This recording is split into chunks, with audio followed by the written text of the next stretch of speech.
How's it going? Hey.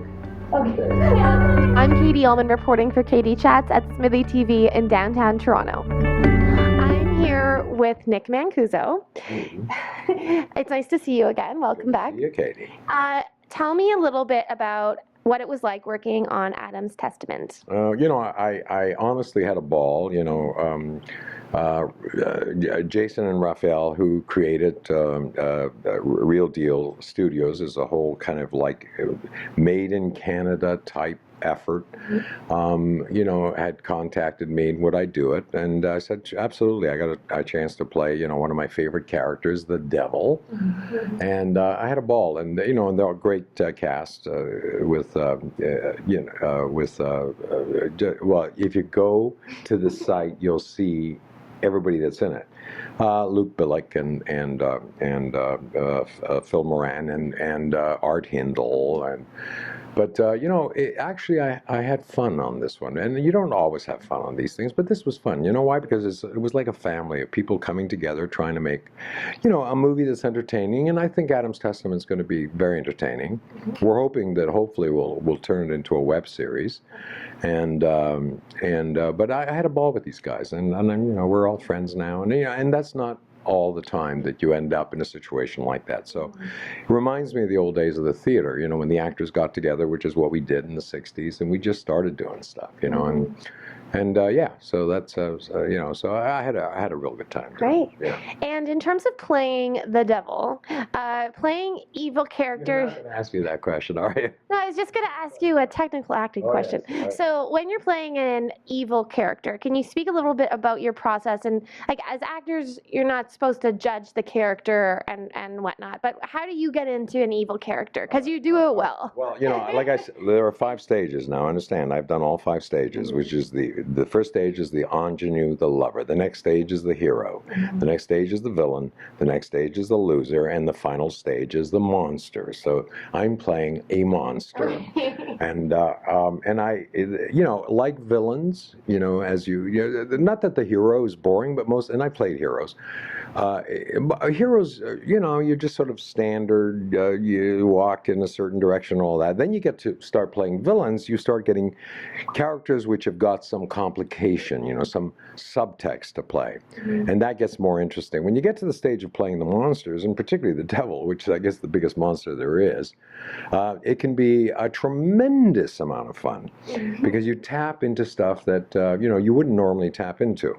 Years ago, I did a series of films for Cloud 10, Revelation, Tribulation, Apocalypse, where I played the Beast, 666, which were very, very successful, and they sent a crew to interview me about how did I create such a terrifying, and I said, well, when I was in Paris, I went to Chartres, and I went to all these places, and I studied the faces of the gargoyles, and it was all nonsense. However, I did. Don't you bullshit me, Nick Mancuso. I did actually study the faces, of course.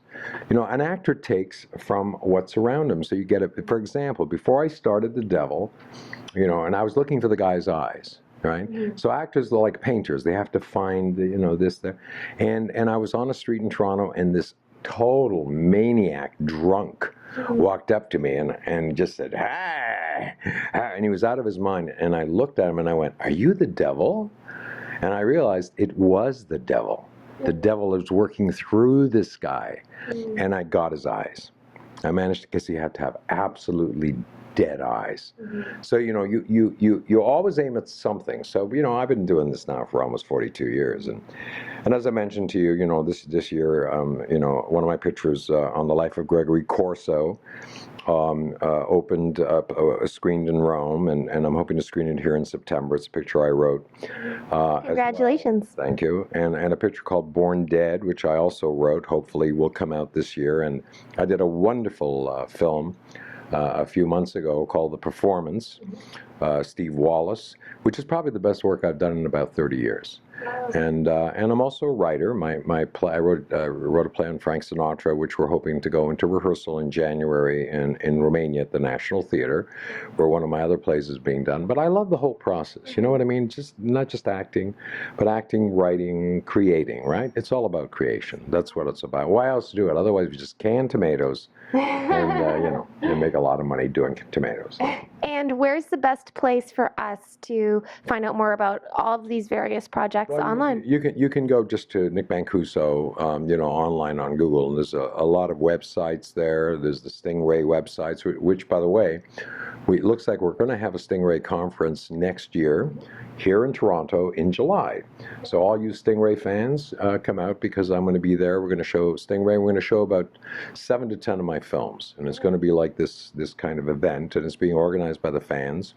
I'll be there. Oh, thank you, Katie. Thank you. And anyway, so we just move forward, and now go ask the other actors this stuff, will you? Okay. Thanks so much. Lovely to see you again. Nice to see you. Great.